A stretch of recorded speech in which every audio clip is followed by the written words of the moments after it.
तर राज ठाकरेंनी जपून पुढचा विचार करावा असं रामदास कदम यांनी म्हटलंय। उद्धव ठाकरे राज ठाकरेंना वापरून घेतील असं देखील रामदास कदम यांनी म्हटलंय। मुंबई पालिकेच्या निवडणुका झाल्यावर उद्धव ठाकरे परत काँग्रेसकडे जातील असं देखील यावेळेला रामदास कदम यांनी म्हटलं। 5 तारखेला दोन्ही ठाकरे बंधू एकत्र येणार आहेत, काहीतरी तर मोठा होणार आहे अशी चर्चा सुरू आहे। काय सांगणार? राजकारणामध्ये आपण कदाचित 4-5 वेळा अधिक पाहिले असाल, मी 15 वर्ष काढली, पण उद्धव ठाकरेचे अनेक चेहरे मी जवळना पाहिलेत। आणि म्हणून आज जी माझी आपल्याला विनंती आहे, फक्त उद्धव ठाकरे तुम्हाला वापरून घेईल आणि महानगरपालिकेची निवडणूक झाली की पुन्हा काँग्रेस आणि राष्ट्रवादी जिंदाबाद त्यांची। पण राजसाहेब, मागचं सगळं विसरून जाऊ नका।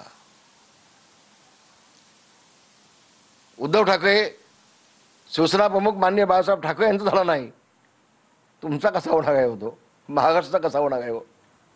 राज ठाकरेंना जीवे मारण्याचा डाव होता, हा डाव कोणी रचलं होतं? काय होतं? मी जीवे मारायचं असं म्हटलं नाही।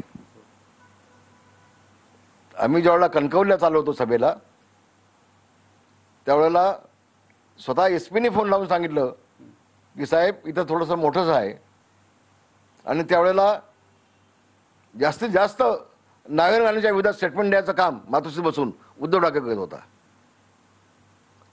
म्हणजे राज ठाकरेंकडे जाऊ नये ही इच्छा त्यावेळेला उद्धव ठाकरेंची होती।